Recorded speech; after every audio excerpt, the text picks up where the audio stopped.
प्रधानाध्यापक महोदय एवं शिक्षक शिक्षिकाएं एवं मेरे छोटे बड़े भाई बहनों को मेरा सुप्रभात। मेरा नाम सरोज, मैं अष्टम ए की छात्री।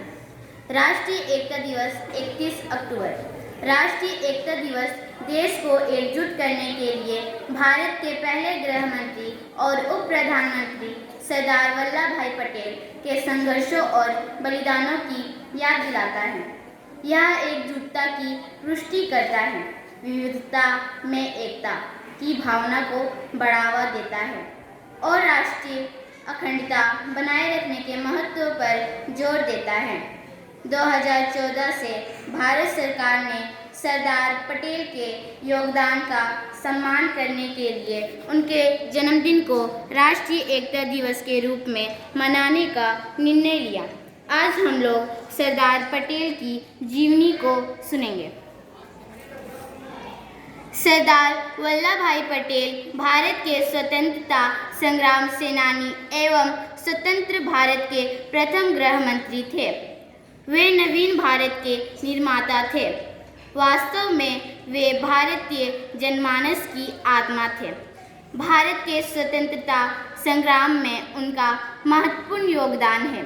उन्हें भारत का लौह पुरुष या भारत का बिस्मार्क भी कहा जाता है।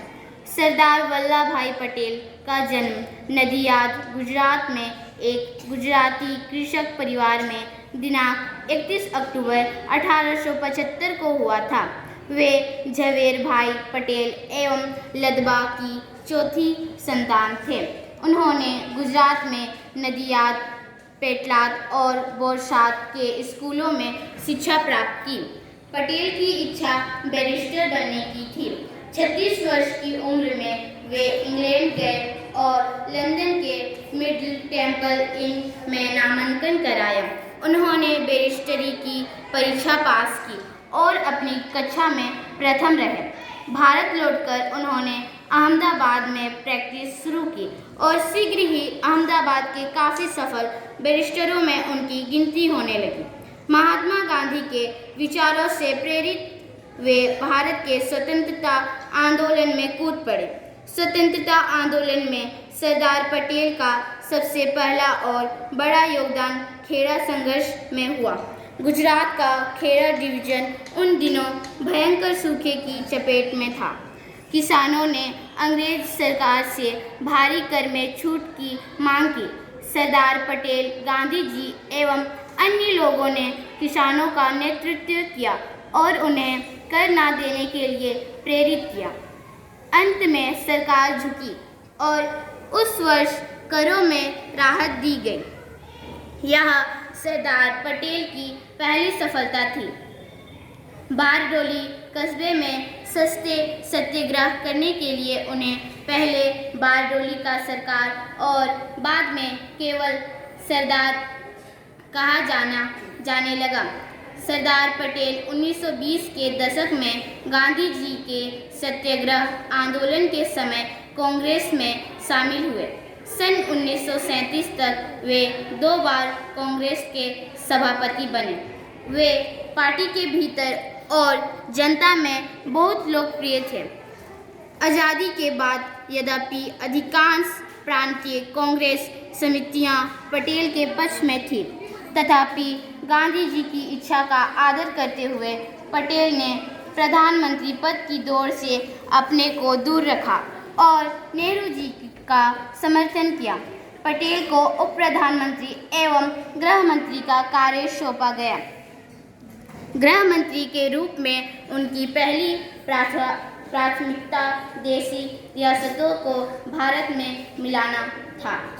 उन्होंने 562 छोटी बड़ी रियासतों का भारतीय संघ में विलय करके भारतीय एकता का निर्माण किया।